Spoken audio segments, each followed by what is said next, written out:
tarde a todos e todas. Estamos aqui em mais um episódio da série Línguas e Políticas do IPOL. Eu sou a Mariela Silveira, antropóloga, pesquisadora do IPOL. E nesse episódio 5, eu vou conversar com a Ana Paula Seifert sobre as políticas linguísticas para as línguas de imigração brasileiras. Boa tarde, Ana, tudo bem? Boa tarde, Mariela. Tudo bem? Tudo bem, tudo ótimo. Muito obrigada pelo convite e espero que eu consiga contribuir com esses debates tão importantes que o IPOL vem promovendo aqui por meio dessa série de episódios. Então, gente, vou começar apresentando a Ana Paula, né? Ana Paula Seifert é doutora em Linguística pela UFSC. Ela é colaboradora, pesquisadora no IPOL, professora do IFC, Instituto Federal Catarinense do campus de Luzerna. Atuou como consultora pela Unesco no IFAM, né, no Departamento de Patrimônio Imaterial, e contribuiu fortemente para a construção dos guias, né, para a política do Inventário Nacional da Diversidade Linguística. E foi nesse meio, né, que nós nos conhecemos, né, através do IPOL, das pesquisas, dos inventários, né, por aí afora. E então eu acho que para começar, assim, uma primeira pergunta seria, Ana, o que são línguas brasileiras de imigração, afinal? Por que a gente fala disso? O que são essas línguas? Certo, Mariela. Bom, as línguas de imigração são línguas alóctones que foram trazidas pelos imigrantes, não é? Sobretudo imigrantes vindos de outros países, sobretudo da Ásia e da Europa, especialmente ali a partir da década de 70 do século XIX, e que aqui foram inseridas nas dinâmicas, nas experiências específicas dessas comunidades em território brasileiro, e acabaram se tornando referência, não é, de identidade, de memória para essas populações. Então, exemplos dessas línguas brasileiras de imigração são o japonês, falado em algumas comunidades, não é, do oeste de Santa Catarina, norte do Paraná, o Hunsrückisch, uma língua brasileira de imigração de origem alemã, falada no Rio Grande do Sul, Santa Catarina, enfim, Paraná e vários outros estados brasileiros, o talian, na Serra Gaúcha, sobretudo no oeste de Santa Catarina, mas em vários outros espaços, o pomerano, falado especialmente na região capixaba, não é, no Espírito Santo, mas também com falantes, comunidades em outras partes do Brasil, todos esses são exemplos de línguas brasileiras de imigração. Acho que cabe comentar, né, os critérios, não é, para que o INDL, por exemplo, o Inventário Nacional da Diversidade Linguística, usa para caracterizar as línguas como sendo de migração, não é? São 3 esses critérios. Então, elas precisam ser referência para a memória, para a história de uma determinada comunidade, elas precisam existir como parte da vida dessa comunidade, seja nas dinâmicas do dia a dia, de comunicação, nos usos sociais mais frequentes ou em usos menos frequentes, mais ritualísticos, e elas precisam também, aí esse terceiro critério que também diferencia bastante de outras línguas de imigração recentes, fazer parte, estar no território nacional há pelo menos 3 gerações ou 75 anos. Não é? Então, aqui a gente diferencia das línguas de imigração recentes, que também são muito importantes, né? Se a gente pensar no crioulo haitiano, que recentemente está vindo para o Brasil, o Ewe de Togo, o Hausa de Gana, enfim, são todas outras línguas agora que têm surgido, que têm aparecido aqui nas nossas dinâmicas. Não é o que nós, hoje, né, para esse episódio, a gente está falando especificamente, mas na semana que vem, no próximo episódio do Língua e Política, aqui do IPOL, vão ser abordadas justamente esses contextos das imigrações recentes, e aí os convidados são a professora Sabine Gorovitz, da UNB, a Daiane Cortez, da UNESCO, e o Bruno Deusdará, da UERJ, na próxima terça, às 16h30 também. Então, é uma discussão, outra discussão, né? Mas para cá, para a gente hoje, Estamos falando dessas línguas historicamente assentadas em território nacional, que conformaram comunidades, não é, já por gerações. Pois é, a gente já percebe logo de entrada que a tua trajetória, né, é bem marcada por essa atuação nas políticas linguísticas, tanto no IPOL quanto fora dele, mas são histórias muito imbricadas, né? A gente já citou aqui o INDL, né, o Inventário Nacional da Diversidade Linguística, mas para que a gente informe, né, quem está nos assistindo e que a gente tenha isso bastante claro, você pode nos contar um pouquinho, então, de quais foram as ações que desencadearam lá em 2010 o decreto que instituiu o INDL? A sua participação, como foi? Você pode nos contar um pouquinho? Do INDL, então, especificamente, posso. Bom, por onde eu começo? Como você falou... É bastante coisa, né? Porque é uma história muito densa e muito importante, né? É uma história recente muito importante para o nosso país e é importante a gente falar. Isso, não, é bem importante a gente comentar assim. É porque, como você falou, de fato, são muito imbricados esses fatos, são muito entrelaçados, super relacionados, e é muito difícil, né, construir essa cronologia sem pensar em muitas coisas que estavam acontecendo no período. Na verdade, agora, olhando para trás, fica muito claro como a gente vivia um período muito profícuo em relação à diversidade linguística, como esse tema estava muito presente nos debates, as comunidades muito engajadas e muitas situações acontecendo. Mas então, para construir especificamente do INDL, do Inventário Nacional da Diversidade Linguística, uma cronologia, né, um recorte aqui histórico. Bom, as comunidades começaram a se organizar, havia uma série de ações coordenadas acontecendo, elas começaram a se organizar e demandar do IFAM, do Instituto do Patrimônio Histórico e Artístico Nacional, a inclusão das línguas como bens imateriais, aos moldes do que já se fazia, não é, com outros saberes e fazeres que vinham sendo reconhecidos como patrimônio imaterial. E o IPOL fez parte, né? O IPOL foi um dos demandantes, não é, pela inclusão das línguas, da diversidade linguística nesse rol de saberes, não é? O IPOL, por meio do deputado Carlos Abicalil, à época, enfim, encaminhou uma demanda para que o IFAM abrisse um livro de registro das línguas, aos moldes do que já existia livro de registro dos saberes e dos fazeres, por exemplo.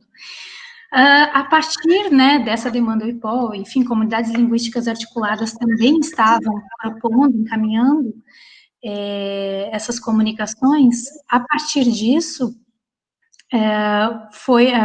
em 2006, realizou-se um seminário legislativo na Câmara dos Deputados, que foi um momento muito marcante.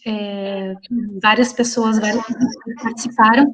Eu, infelizmente, não acompanhei presencialmente esse momento histórico, mas eu vi muitos relatos muito emocionados a respeito. Foi uma oportunidade em que, pela primeira vez, né, vários cidadãos brasileiros falaram aos deputados o que significava ser brasileiro, né, e falante de outras línguas. E, a partir desse seminário, foi instituído o Grupo de Trabalho da Diversidade Linguística, o GTDL, né, do qual o IPOL fez parte, né, o tempo todo, o professor Gilvan Miller de Oliveira, a professora Rosângela Morello, atual coordenadora do IPOL, participaram muito ativamente desse grupo. Esse grupo pensou numa metodologia, uma proposta da estruturação dessa política para o INDL mesmo, quais eram as possibilidades, né, juntamente com o IFAM e com representantes, enfim, da sociedade civil, falantes, comunidades linguísticas, estudiosos, pesquisadores, participaram dessa construção.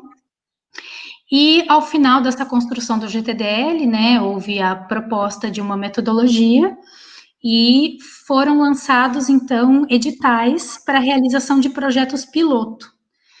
Foram realizados, salvo engano, 8 projetos piloto, justamente para testar essa metodologia do Inventário Nacional da Diversidade Linguística, Em 2010, o INDL foi instituído efetivamente por meio do decreto 7387, não é? Então, instituído, e a partir daquele momento, as línguas incluídas no inventário passariam a poder receber o título de referência cultural brasileira, não é? Algo bastante importante, bastante inédito. E os projetos pilotos retornaram, o GTDL foi extinto, e coube ao IFAM consolidar o retorno desses projetos piloto, enfim, com tudo aquilo que já havia sido construído.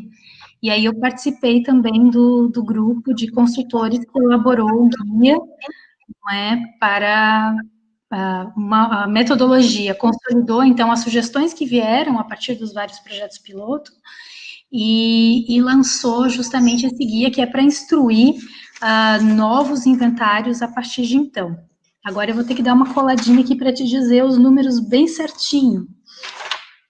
Tá certo. Aproveitando até, Ana, enquanto você já mencionou, né, o seu trabalho na consultoria, que foi muito importante, né, que culminou de uma resolução do GTDL, que na verdade foi me parece, né, uma necessidade apontada pelos projetos pilotos também de terem profissionais, não só agora antropólogos, historiadores, sociólogos, mas também linguista para tratar de um assunto específico que é a língua como referência, né? E aí que você entra nesse trabalho de consultoria, nesse trabalho árduo de consultoria, mas muito profícuo, né? Então, acho que você já pode, você pode aproveitar o gancho, porque a gente acaba sempre né, indo no fluxo do que a gente está falando e falar um pouquinho de como você se sentiu nessa experiência como consultora, ver pela primeira vez a sua frente de trabalho, que é a linguística representada, poder propor, poder atuar, né? Tá. Então, só para... realmente, é tudo muito imbricado, né? É tudo muito, de fato. Não fui a única, né? O IFAM montou, a partir do recebimento dos projetos piloto, montou uma equipe de consultores. Então, houve pessoas antes, concomitante comigo e também posteriormente a mim. E nós trabalhamos, então, na elaboração desse guia. E, de fato, um trabalho muito desafiador, porque é ali que a gente recebeu as sugestões advindas dos vários projetos piloto, cada um com características muito diferentes, e precisava consolidar isso numa metodologia que funcionasse para cobrir, né, a diversidade de línguas do Brasil. Então, de fato, um trabalho bastante significativo, bastante relevante. Eu acho que, a título de exemplo, cabe pensar o IPOL, por exemplo, me perdi no ano aqui, mas um dos projetos piloto 2010 a 2012, se eu não me engano. 2009, 2010, por aí. Isso. Tá certo. Realizou, pronto, ainda bem, que a Mariela tem na memória os anos melhores. Eu participei também, então eu sei. Exatamente, você participou também. O projeto piloto para o inventário da língua Guarani-Mbiá, né, que é uma língua de grande população e extensão territorial. Então, já foi um momento muito importante para todos nós de pensar, não é, como dar conta de todos aqueles aspectos que estavam colocados ali. Porque o inventário, ele pede, né, para quem não está familiarizado com a política do Inventário Nacional da Diversidade Linguística, ele pede uma série de informações sobre a língua, que contemplam informações de cunho mais demográfico, da localização geodemográfica desses falantes no território brasileiro, mas também características mais específicas sobre os usos, as atitudes dos falantes frente a essas línguas, né, questões mais próprias de um diagnóstico sociolinguístico também, não é, aspectos formais, assim, linguísticos mesmo, internos dessas línguas também, registros desses usos. Então, é um trabalho bastante desafiador, e a gente pode, né, Mariela, fazer parte disso, assim, ajudar a construir um inventário de uma língua com esse nível de desafio. Foi muito, muito bacana, porque visitamos 69 comunidades durante ali cerca de 6 meses de pesquisa de campo, não é? E conversamos com muitas pessoas, fizemos muitos registros dessa língua, o Guarani, né, que está presente, né, em vários estados do Brasil, sobretudo do Rio Grande do Sul até o Espírito Santo, Rio Grande do Sul, Santa Catarina, Paraná, São Paulo, Rio de Janeiro, Espírito Santo, especialmente na faixa litorânea. Então, também foi uma situação de aprendizado. Este e outros projetos piloto alimentaram este banco de dados, não é, do IFAM, e proporcionaram, então, a reflexão que acabou culminando na publicação dos 2 volumes do guia de pesquisa e documentação e de um suplemento metodológico com, enfim, sugestões para as futuras pesquisas. Então, o ponto em que está hoje em dia o Inventário Nacional da Diversidade Linguística, não é? Já temos 7 línguas que receberam o título de referência cultural brasileira, sendo elas, vamos ver, vou olhar minha cola aqui, o Guarani, Mbiá, o Assurini do Trocará, o Taliã, 4 línguas do Xingu, Narruquá, o Matipu, o Cuicuri e o Calapalo. Além disso, nós temos 3 inventários finalizados que estão aguardando o encaminhamento do processo, que são o inventário do Hunsrück, o inventário da língua Yanomami e o inventário da Libras, da língua brasileira de sinal, e um inventário em processo sendo realizado nesse momento, não é? Que é o inventário do Pomerano. O IPOL está realizando o inventário do Pomerano e cabe destacar que também realizou o do Hunsrück, em parceria com a Universidade Federal do Rio Grande do Sul, equipe do professor Cleo Altenhofen, e também o inventário da Libras, da Língua Brasileira de Sinais, em parceria com a Universidade Federal de Santa Catarina, com a professora Ronice de Quadros, né, Miller de Quadros.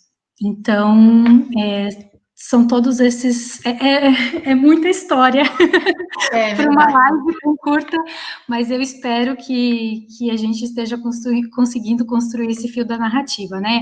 A sociedade civil demandou, o IFAM criou um grupo de trabalho, houve projetos piloto, publicação do decreto que cria o INDL, consolidação dessa metodologia e, hoje em dia, alguns projetos sendo realizados e algumas línguas já tendo recebido o título de referência cultural brasileira.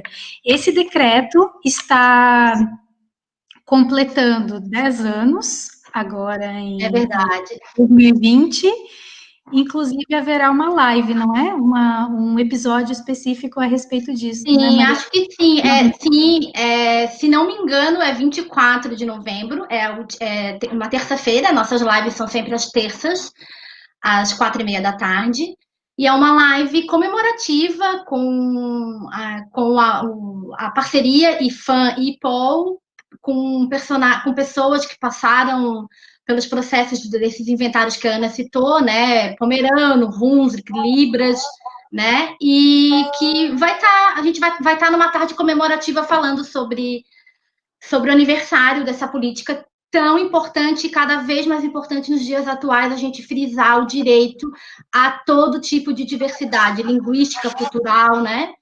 Então, acho que é bem importante a gente estar pontuando esse momento, né? E, Ana, a gente falou aqui bastante sobre INDL, sobre demandas da sociedade civil, e eu acho legal a gente falar também sobre outras maneiras que a gente tem, né, enquanto sociedade civil, e também enquanto pesquisadores, né? Em muitos casos a gente pode atuar nas 2 frentes, né? Quais outros mecanismos a gente tem também para observar, para gerir, para fomentar essas línguas, né? Você tem participação muito ativa em algumas delas, seja via IPOL, seja outros instrumentos, né? Como os observatórios linguísticos, os censos linguísticos, os diagnósticos. Você pode contar para a gente um pouquinho para que essas ferramentas servem, o que elas podem ajudar a pensar, né, na complementação, né, da política do NDL e no auxílio, né, na utilidade para as comunidades linguísticas? Sim, é um tema bastante abrangente esse que você me propõe, Mariela, mas vamos ver aqui se a gente consegue, né, pensar um pouco melhor, sistematizar um pouco dessa discussão. De uma maneira sintética, assim, a gente pode pensar que cada um dos instrumentos, os mecanismos que você citou, pode ter um papel muito importante para a promoção dessas línguas, para a valorização dessas línguas, não é? Cada uma delas, então, pode ter, né, esse impacto. Eu fiquei pensando, enquanto você falava, assim, na infinidade de possibilidades, e, de novo, como alguns anos atrás, olhando agora, pouco mais de 10 anos, quantas coisas estavam acontecendo ao mesmo tempo, em termos de promoção, quantas novas propostas, não é? Como esse assunto estava em voga, assim, não apenas nas pesquisas, nas universidades, mas principalmente entre as comunidades linguísticas organizadas e demandando do poder público, enfim, ações. Mas vamos lá, vamos pensar sobre algumas delas. Você mencionou censos linguísticos. Censo é uma estratégia muito interessante, né? É um tipo de pesquisa demográfica, de contagem populacional, mais quantitativa. Né? A gente tem a possibilidade de desenvolver também diagnóstico sociolinguístico. O diagnóstico é muito mais analítico, né? Vai olhar para questões específicas ali a respeito do uso e do funcionamento dessas línguas, pensando na possibilidade de uma intervenção, né? Provavelmente, ou enfim, né, mas vai olhar com muito mais detalhe. A gente já falou de inventário. Inventário é um mix dessas duas coisas. Tem tanto um levantamento de caráter mais demográfico, como vai ter também essa análise mais diagnóstica de algumas situações de usos das línguas. Você mencionou observatório.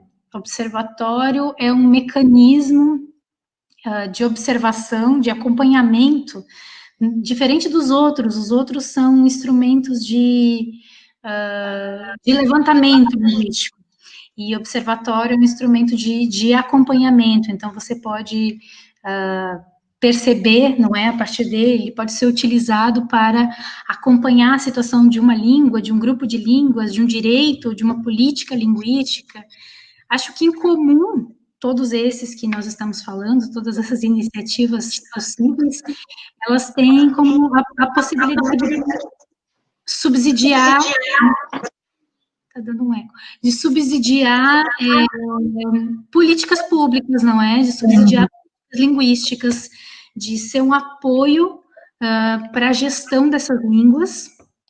Então, claro que sozinha, cada uma delas não faz nada, não é? Não, no senso linguístico, não, ou seja, qual for a forma de levantamento, de documentação, sozinha não dá conta disso. É preciso que a comunidade também se mobilize em prol da sua própria língua, que vários agentes estejam mobilizados, mas certamente são mecanismos muito importantes, muito interessantes, que ajudam a organizar essas políticas enfim, com muito potencial para a questão da diversidade linguística. Certo, Ana. É bem importante, né, a gente pontuar que nenhum mecanismo desse sozinho vai resolver, e que é muito importante acolher, né, essas políticas nada mais é que a acolhida da demanda da comunidade falante, né? E justamente pensando nessas comunidades de falantes, porque a gente fica aqui, cita decretos, marcos temporais, IFAM, ILDL, um monte de siglas, a gente sabe que a gente chega no campo para fazer uma pesquisa, né? Por exemplo, como a gente está fazendo agora do inventário pomerano e como foram todas as outras, a gente tem que se pôr a pensar, né? Pela ótica daquela comunidade. Mas, afinal, para que serve, né? O que uma política linguística, né? O que um censo, um diagnóstico, ou melhor, o que ter a sua língua materna como referência cultural brasileira vai trazer de benefício, né? Ou de aporte para uma senhora de 70 anos, moradora do interior de Timbó, falante de pomerano ou de outra variedade do alemão, né, que já não tem mais pessoas para falar com ela a sua própria língua. Então, o que esse título, né, de referência cultural brasileira para uma língua materna de uma pessoa e fundamentalmente do grupo, né, da comunidade falante, o que isso reverbera, o que isso ressoa para essas comunidades? Ai, Mariela, é preciso voltar um pouco na história para entender o que ressoa, né? É preciso dar um Exato. passinho atrás e pensar num período em que essas línguas foram proibidas, foram negadas, foram silenciadas, que as pessoas tiveram medo, vergonha de falar suas próprias línguas. E aí, quando a gente pensa nisso, fica mais fácil entender a importância de ter a sua língua legitimada pelo Estado, não é? De ter essa língua valorizada, né? Posta numa nova posição, num novo lugar. Contextualizando para quem talvez enfim, não se lembre ou não saiba disso, houve um processo intenso de perseguição aos falantes, não é, das línguas brasileiras de imigração, sobretudo aqui na região sul do Brasil, durante a campanha chamada de nacionalização do ensino, Estado Novo, de Getúlio Vargas, ali por volta de 1937, 1945, isso se intensificou, embora antes disso já houvesse várias ofensivas, não é?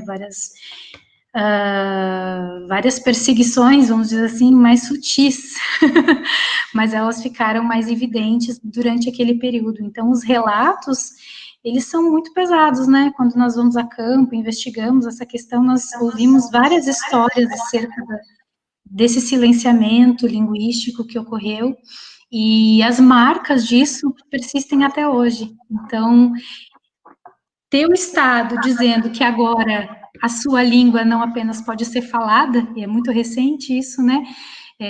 Mas que ela pode ser motivo de orgulho, que ela é uma referência cultural, o peso que isso tem, né?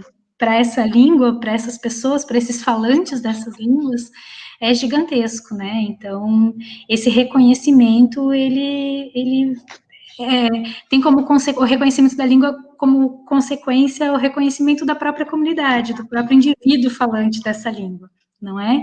E mais do que isso, eu penso também para a comunidade em geral, que não é falante, para poder criar essa noção, né, da diversidade, de que estamos imersos nessa diversidade, de que outras línguas compõem o cenário sociolinguístico do Brasil, e que nós podemos, então, enfim, que as pessoas, que os cidadãos devem ser mais tolerantes e mais respeitosos com essa diversidade, compreendendo mais essa diversidade, aceitando mais essa diversidade, para que ninguém precise ter medo, vergonha de falar a própria língua, não é?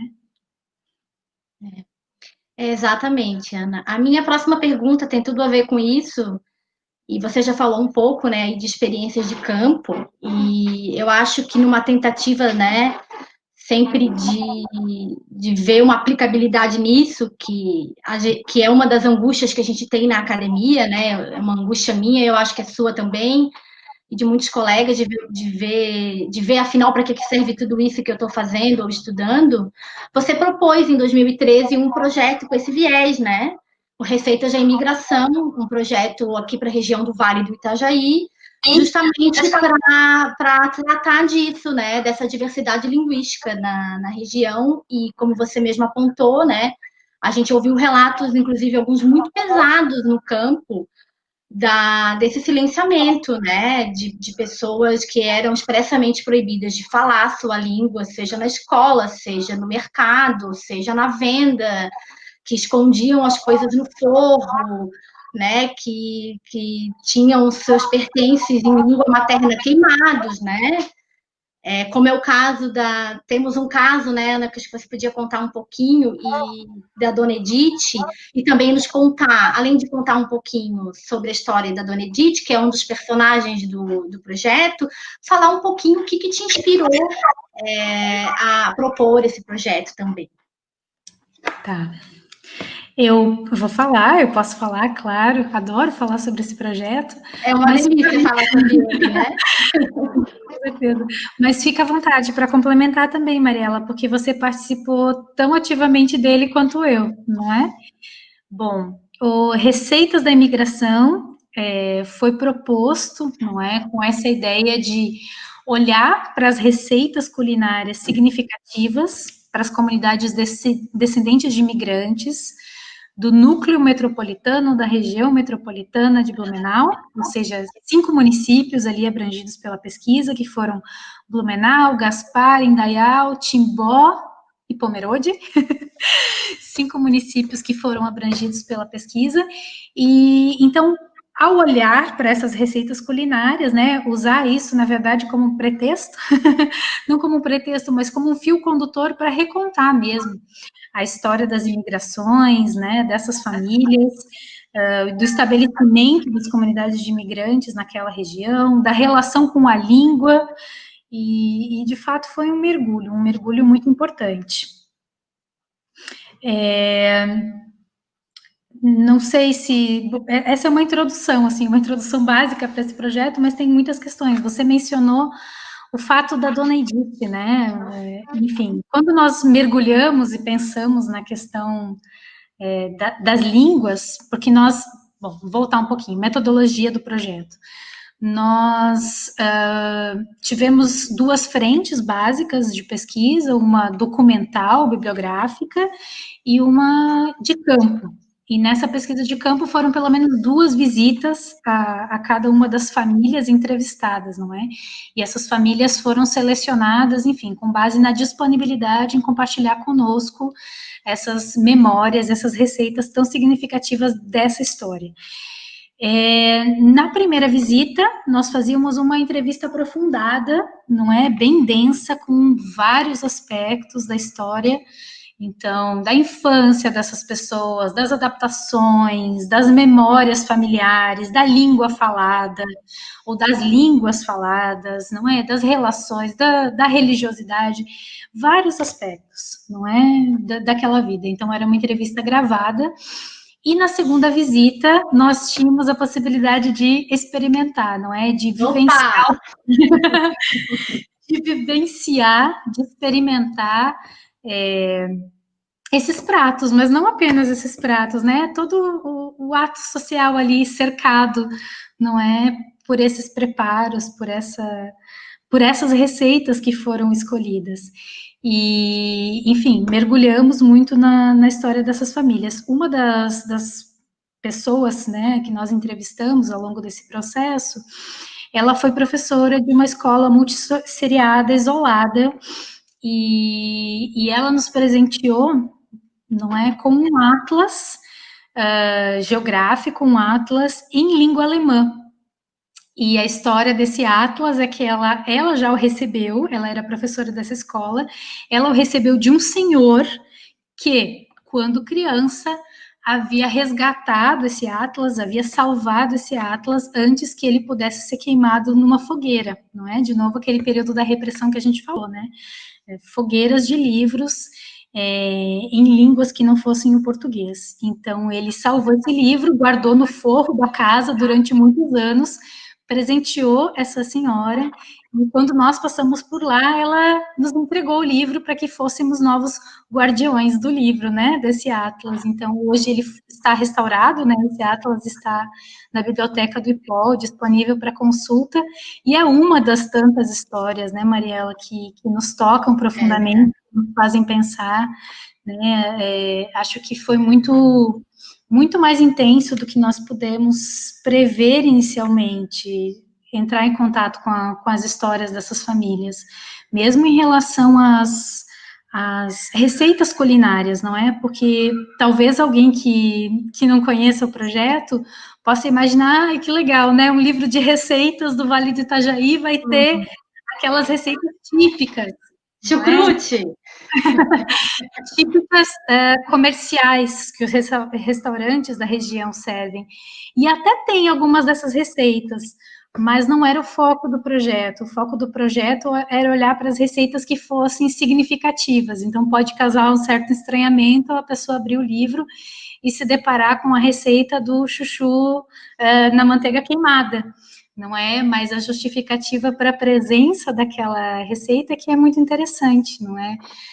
O chuchu, num período de muita escassez, em que essas famílias descendentes de imigrantes, né, precisaram se estabelecer ali, não tinham acesso, não é, a muitos tipos de alimentos. O chuchu era um alimento abundante, de fácil cultivo, e então tem uma importância para a subsistência dessas famílias, para a história dessas famílias de fato. Então, por isso que ele faz parte desse material, desse produto, não é? O Receitas da Imigração, ele gerou um produto livro, não é? Que é um livro, então, que vai contar essas histórias, essas narrativas e apresentar as receitas nas línguas de imigração. E depois do Receitas da Imigração, teve também o Receitas da Memória, que foi um projeto que deu continuidade, né, e que aprofundou, na verdade, várias das discussões. O Peter dirigiu, não é? O Peter Lorenzo dirigiu o documentário Receitas da Memória, que aprofundou essas discussões e esse olhar ali para o Vale do Itajaí, para essas relações todas que nós falamos também no Receitas da Imigração. Foi um processo, né, Ana, realmente bem intenso. Eu falando agora um pouco como participante disso tudo, eu estive ao lado da Ana, na verdade, eu me convidei para o projeto, literalmente. Foi uma história até engraçada, eu me lembro perfeitamente, eu estava entrando no mestrado na UFSC, recebi o informativo mensal do IPOL, e ali tinha uma pequena notinha de um projeto, e falava receitas e vale. E na época eu fiz contato com uma colega nossa que estava fazendo disciplina com a gente na antropologia e falei, diz para Ana que eu me candidato. E ela aceitou a candidatura. E fomos na aventura, né? Fizemos um processo bem intenso, né? Eu acho que vale a pena falar disso aqui, você já falou. A gente teve um processo de pesquisa, né, no campo bem intenso, né, de abordar as famílias que realmente gostariam de falar, de ter todo esse contato através dos conhecimentos que a Ana já tinha na região, por já ter feito pesquisas na região, né, Ana? Eu me infiltrei ali e foi maravilhoso, me infiltrei no bom sentido, e são histórias memoráveis, essa como a da Dona Edith, nos contando, né, e nos entregando isso, é muito significativo, né? E outras histórias, todas as histórias de repressão, de não poder falar a própria língua, né? E de não transmitir a própria língua por não poder falá-la, né? Quando criança. Então, né, ao perguntar, né, seus filhos falam, seus netos falam, minha filha fala mais ou menos, mas o meu neto já é mais o brasileiro, né? Então, tudo isso nos comove, né? E é um universo que até então é desconhecido, ainda é desconhecido de muita gente. Eu mesma, até começar meu envolvimento com o IPOL em 2010, eu desconhecia todo esse universo. Então, por isso que é realmente relevante a gente estar aqui e estar afirmando isso, né? Esse direito dessas pessoas à sua língua materna, né? Eu tenho, assim, a gente tem várias memórias, né, Ana? Vários momentos prediletos desse projeto, não é um só. Eu tenho um deles, que é a filha da Dona Edith, uma fala dela, assim, que para mim marca muito a questão de identidade e de língua, sabe? Quando a gente está falando sobre a receita, porque aí nesse processo em que a gente ia na casa e conversava, a gente fazia um bate-papo muito aberto para que a pessoa nos contasse qual era a receita que lembrava da sua mãe, do seu pai, da sua avó, né? Para que não fosse a receita, né, do restaurante, o marreco, o chucrute, né? Que não era esse o nosso foco, porque no primeiro momento as pessoas nos direcionavam para esse tipo de receita porque era natural, é o conhecido, né? É o que divulgam a respeito, mas aí a gente ia fundo, e essa receita do chuchu com manteiga queimada, da Dona Edith, é emblemática porque eu me lembro aí nossa equipe com ela e a sua filha, e aí a filha dispara assim uma frase, pois é, né, mãe, é porque o chuchu na manteiga queimada para nós, alemão, é igual o churrasco do brasileiro.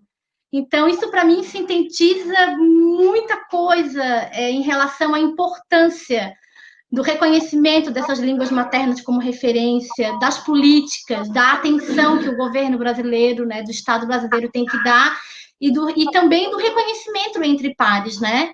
De como que os falantes em comunidade possam se enxergar, né? Porque ali em Blumenau, Dona Edith falando o seu alemão, no interior de Timbó tinha uma outra pessoa falando o seu outro alemão também, e esse sentido de comunidade, que também foi muito nos relatado, né, Ana, durante os trabalhos de campo, né? Antigamente era diferente. A gente recebia as visitas e vinha falar tudo em alemão. Agora não fala mais. Agora as crianças só querem brasileiro, né? Então, eu gostaria de deixar esse, né, meu breve depoimento, porque eu acho que sim, é importante e foi um projeto muito emocionante, né? E, e não só o processo de pesquisa, mas o impacto, assim, né? O quanto que, o que a gente, afinal, o que a gente pode fazer com esse conhecimento que a gente acumula? Com esse tanto de número de lei e de siglas, para que serve na vida da Dona Edith, né?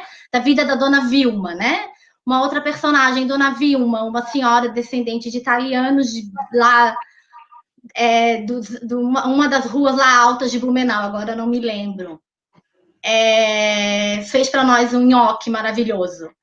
E eu me lembro muito claramente da filha dela. A filha dela veio nos contar, né, Ana, no nosso evento de lançamento do livro, o quanto aquilo tinha feito bem para a autoestima da mãe, como a mãe tinha pensado a voltar a ensinar o italiano para os netos. Ela nos pediu um monte de livro para dar para todos os netos. Então, quanto isso mobiliza? Eu acho que a gente está tentando pontuar aqui, né, Ana? É isso. Qual é a repercussão? Qual é o impacto? O que isso mobiliza, né, num falante, né? Para que a gente possa passar por cima dessa resposta. Na prática não significa nada porque não dá nenhum retorno imediato financeiro, mas não é desse tipo de retorno que a gente está falando do reconhecimento. A gente está falando de reconhecimento enquanto uma comunidade, a gente está falando, de certa forma, também de autoestima dessas pessoas que sofreram tanto, né? Repressão, de se sentirem valorizadas. Eu acho que é um pouco isso, né? Era essa uma pergunta também que eu tinha para te fazer, mas que também senti necessidade de eu, como participante também do projeto de expor, de pontuar, porque eu acho importante, né, Ana? É isso. Eu acho que a gente fica aqui com o impacto dessa repercussão que, né, e o quanto isso pode ser. Na verdade, isso, para mim é isso que faz a diferença, né? É isso que brilha o olho quando a gente fala de um projeto como Receitas, por exemplo, né? Você concorda? Concordo. Você falou lindamente. É isso que você falou. Esse projeto é maravilhoso, me inspira. A gente lidou com muita gente, a gente conheceu muita gente que cada pessoa que a gente vai conhecendo nos trabalhos de campo, a gente fica com um pouquinho delas, a gente vai se tornando uma pessoa melhor, né? Eu tenho crença nisso. Sabe que uma coisa na sua fala me chamou a atenção, que é até algo que, enfim, a gente pode até fazer um gancho se for o caso. Claro. Você falou do desconhecimento, da invisibilidade dessas línguas para você antes de fato estar em campo realizando receitas. Eu vivi isso durante a minha dissertação de mestrado, assim, mesmo sendo natural da cidade que eu estava investigando, eu fui me deparar com línguas que eu não sabia que existiam. E então, como não é esse monolinguismo vigente, como as outras línguas passam, não é, invisibilizadas para todos nós, mesmo para quem já tem uma sensibilidade para essa questão, mesmo para quem já está investigando essa questão. Exatamente, até você pode aproveitar para contar um pouquinho sobre a sua pesquisa de mestrado, que na verdade foi em 2009, né, Ana? Sobre as variedades da língua alemã em São Bento do Sul, sua cidade natal, e que estava já nessa vanguarda, nessa efervescência toda de políticas e tal, né? Imagina, tudo bem, uma florianopolitana, né? Nascida em Florianópolis e tal, não tenho nenhuma ascendência de língua que não seja portuguesa, mesmo assim, acho que deveria deveria ter esse conhecimento anterior, isso deveria ser uma coisa que nos ensinassem na escola, por exemplo, mas o seu caso é emblemático por se tratar justamente de línguas que vêm da sua família, né, Ana? Vem justamente, né, esse tema da diversidade linguística, da questão das línguas, ele me é tão caro, justamente porque na minha família, enfim, outras línguas eram faladas em períodos anteriores, não é? Gerações anteriores, sobretudo o alemão e o polonês, e na verdade não chegou até a minha geração, não foi transmitido até a minha geração, não é? Houve essa quebra na transmissão, e então essa sempre foi uma questão muito importante para mim. E sim, de fato, durante a minha dissertação de mestrado, eu fui querer investigar, então, qual era a situação das línguas alemãs, que era o que eu imaginava que eu ia encontrar em São Bento do Sul, e São Bento do Sul, que é uma cidade, né, para quem não está localizado ao norte de Santa Catarina, e eu me deparei, na verdade, com 5 línguas de imigração sendo faladas, não é? Olha. 5 línguas brasileiras de imigração sendo faladas naquele momento, então. Foi realmente muito interessante, claro, incorporei essas outras línguas, não poderia ignorá-las a partir de então, e realizei um diagnóstico sociolinguístico. Para esse diagnóstico, eu propus entrevistas nas escolas do município, montei uma rede de relações, aprofundei um pouquinho as questões de usos, atitudes e representações relacionadas com o alemão, né, com as duas variedades, que é o bávaro e uma variedade mais coloquial de Hochdeutsch, e observei os usos, os eventos, os atores, né, os difusores dessa língua no município como indicadores da vitalidade, para propor uma espécie de plano, não é? Uma espécie de conjunto de estratégias possíveis para pensar na promoção dessas línguas. E, de fato, né, me surpreendi ao longo da pesquisa ao descobrir. Sobre polonês eu até imaginava encontrar. Ucraniano e italiano não imaginava, assim, sabia, tá bom, tem um círculo italiano, mas não tinha o conhecimento de que havia toda uma comunidade linguística estruturada, não é? Falantes de italiano que se encontravam, que faziam rodas de conversa. Realmente isso passava longe da minha compreensão e foi uma descoberta muito interessante. Claro que cada uma dessas línguas se mostrou com um grau de vitalidade completamente diferente, não é? Algumas mais vivas, assim, né, do ponto de vista, ainda encontrando crianças falantes dessas línguas, outras já bastante restrito o seu uso, apenas, né, por gerações mais velhas, ou em usos bem ritualísticos, o caso do ucraniano, por exemplo, apenas nas questões relacionadas à religião. Então, foi muito interessante tomar contato, não é, e refletir sobre essas questões. Que legal, Ana. E que rico, né? Que rico a nossa diversidade linguística e cultural no Brasil, né? Porque você está dando exemplo de São Bento do Sul, né? Imagina, no São Bento do Sul, em São Bento do Sul, 5 línguas. E aproveitando esse assunto, eu vou trazer aqui uma pergunta da nossa audiência, da professora Rosângela Morello, que nos pergunta: que espaço a cooficialização de línguas ocupa nesse processo de valorização das línguas brasileiras de imigração? E depois tem outra pergunta também. Tá bom, vamos lá. Que espaço a cooficialização ocupa? A cooficialização junto com o INDL, né, são as duas principais ações desse momento tão profícuo, desse momento tão produtivo que eu estava mencionando anteriormente, né?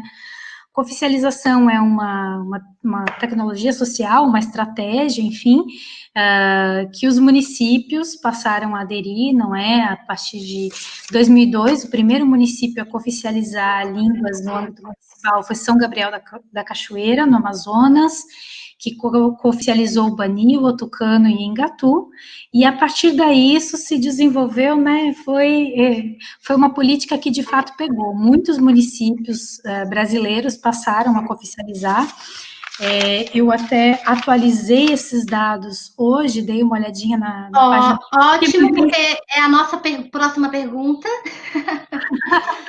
Né, esses dados, salvo engano, e vocês podem me corrigir, hoje nós temos 34 municípios em 9 estados que cooficializaram 14 línguas.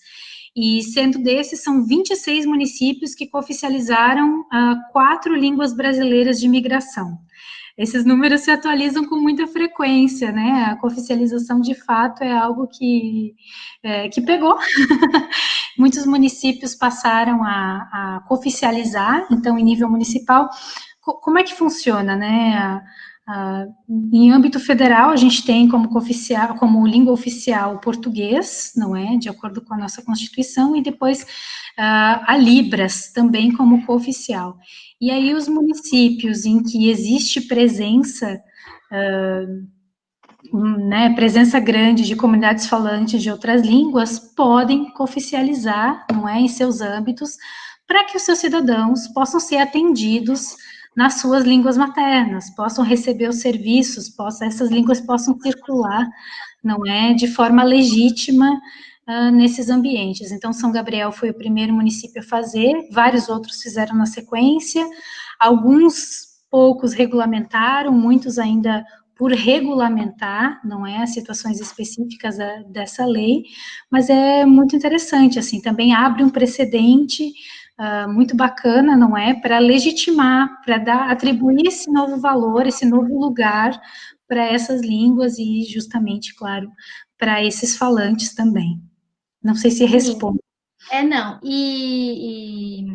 Na verdade, a cooficialização é um mecanismo que serve para todas as línguas brasileiras e não só as de imigração, né? As línguas indígenas, as línguas com ascendência africana, né? Aqui a gente está falando especificamente das línguas brasileiras de imigração, que tem esse viés histórico, né? Que a Ana mencionou no início da live. Mas o mecanismo de cooficialização serve para outras línguas brasileiras, como, por exemplo, as indígenas, que foi a primeira língua, inclusive, né, cooficializada. A Daiane Cortez nos pergunta, mas eu acho que de alguma forma a gente já mais ou menos respondeu, se existe uma contagem, né? Uma lista com a contagem dessas línguas de imigração. Aí as de imigração, né? Não as gerais. Existe, eu estou tentando me lembrar do número, mas a atualização mais recente do professor Cleo Altenhofen, que costuma atualizar essa lista e publicar. O projeto Alma, né, no Rio Grande do Sul. Por meio do projeto Alma também, o Atlas Linguístico das Minorias Alemãs. A última contagem que eu vi era de 56 línguas brasileiras de imigração. Uau! Uhum. É um número muito expressivo para a gente falar sempre só em português, né? Uma diversidade muito grande. E o quanto que é importante isso, né? A Marci Martins pergunta, no que diz respeito à cooficialização das línguas de imigração, como está acontecendo a implementação das metas previstas por lei nos municípios? Eu acho que é o que a Ana vem dizendo, que isso é uma coisa processual, acontece o decreto, mas não necessariamente é automatizado, né, Ana? Não sei se a gente tem condições de responder, Marci, nesse momento. O que eu comentei brevemente anteriormente, mas cada situação de cada município é muito diferente. Mas, no geral, o que a gente tem observado é que a maioria dos municípios cooficializou, mas não regulamentou. Não explicou ainda os âmbitos, como vai funcionar essa cooficialização. Bom, cooficializamos. Como é que vai funcionar na escola? Como é que vai funcionar na prefeitura? Como é que vai funcionar na prática, né? Exato, né? Então a regulamentação ainda é um passo muito importante que muitos municípios ainda não deram, estão em processo. Regulamenta na teoria, mas ainda não na prática, né? É o que a gente vê, por exemplo, agora recentemente a gente ano passado tivemos em campo no Espírito Santo, Rio Grande do Sul, aqui em Santa Catarina, para o inventário da língua pomerana. Até alguns municípios me surpreenderam com a quantidade de língua regulamentada, cooficializada via decreto municipal, né? Isso é feito fundamentalmente por decreto-lei municipal. Mas aí você chega na escola e muitas vezes a professora, a língua estrangeira é o inglês ou é o alemão como língua estrangeira e não a variação do alemão da língua brasileira de imigração. Também tem essa diferença que é importante pontuar, né, Ana? Muita gente acaba confundindo a língua brasileira de imigração com o alemão na hora da implementação da política na escola, por exemplo, né? Eu acho que nesse sentido também dá para responder um pouco a Marci. Certo, é isso mesmo. É isso mesmo, né? Tem uma outra pergunta aqui da Débora. A gente vai falar e pontuar. Na verdade, a gente já abordou sobre isso no início da live, mas a gente vai deixar esclarecido, né? Ela pergunta como a imigração venezuelana, com a imigração recente venezuelana, se o espanhol pode ser considerado uma língua de imigração. É o que, se você puder recapitular, talvez a Débora não tenha pego o início da nossa transmissão. Sim, Débora, na compreensão que nós estamos dando aqui, né, nessa conversa de hoje, não é? Língua brasileira de imigração são consideradas essas línguas históricas, estabelecidas em território, com comunidades firmadas, representativas para a memória de um determinado grupo. Então, essas imigrações mais recentes não entrariam, né? Até pensando nos critérios do Inventário Nacional da Diversidade Linguística, como eu havia mencionado, são 3 os critérios, e um deles é que essa língua esteja pelo menos 3 gerações, né? 3 gerações ou 75 anos em território nacional.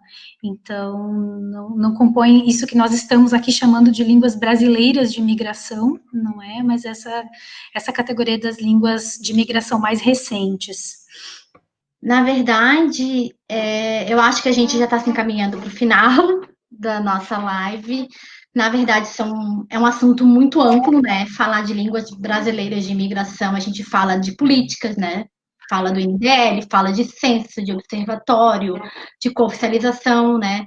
Vários instrumentos tão importantes, mas que não fazem nada sozinho, né? Como a Ana já pontuou em alguns momentos. E é importante, né? Deixar isso pontuado, né? E nesse momento também que a gente saiu, né, de um período grande de efervescência, né, de políticas e de fazer de todo esse pensar, né, e agora nesse momento um pouco mais enrijecido da nossa política, é muito importante pontuar, né, espaços como esse para a gente pensar, né, e afirmar o direito de todo e qualquer tipo de diversidade, né? E principalmente no nosso foco aqui linguístico e cultural, né? O quanto isso é importante dar a conhecer, né? Que existem sem números de línguas de imigração, sem números de línguas indígenas e que tudo isso faz parte do Brasil, né? Eu gostaria de agradecer imensamente a Ana Paula por estar aqui conversando com a gente hoje, por ter aceito o convite, e, na verdade, um desafio também, né, do IPOL, e a gente está aqui nesse bate-papo. Espero que a gente tenha deixado alguns pontos importantes para as pessoas refletirem, né, que seja possível, né, continuar pensando, né, a partir das coisas que foram pontuadas. E é isso.